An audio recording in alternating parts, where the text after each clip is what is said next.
டெல்லியில் அரசு ஊழியர்கள் வீட்டிலிருந்தே பணியாற்ற மாநில முதல்வர் ரேகா குப்தா உத்தரவு பிறப்பித்திருக்கிறார். பிரதமர் மோடியின் வேண்டுகோளை ஏற்று டெல்லி முதல்வர் ரேகா குப்தா இந்த உத்தரவினை பிறப்பித்திருக்கிறார். டெல்லி அரசு ஊழியர்கள் வாரம் 2 நாட்கள் வீட்டிலிருந்தே பணியாற்றுமாறு டெல்லி முதலமைச்சர் உத்தரவு பிறப்பித்திருக்கிறார். அரசை பின்பற்றி தனியார் நிறுவனங்களும் அறிவிப்பை வெளியிடுமாறு ரேகா குப்தா வேண்டுகோள் விடுத்திருக்கிறார்.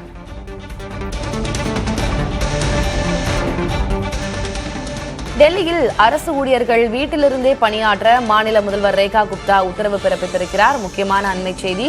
பிரதமர் மோடியின் வேண்டுகோளை ஏற்று டெல்லி முதல்வர் ரேகா குப்தா இந்த உத்தரவினை பிறப்பித்திருக்கிறார். டெல்லி அரசு ஊழியர்கள் வாரம் 2 நாட்கள் வீட்டிலிருந்தே பணியாற்ற உத்தரவு பிறப்பிக்கப்பட்டிருக்கிறது.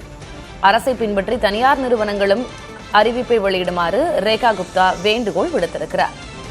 வளைகுடா போர், எரிபொருள் தட்டுப்பாடு, பொருளாதார நெருக்கடி காரணமாக இந்நடவடிக்கை எடுக்கப்படுவதாக தெரிவிக்கப்பட்டிருக்கிறது.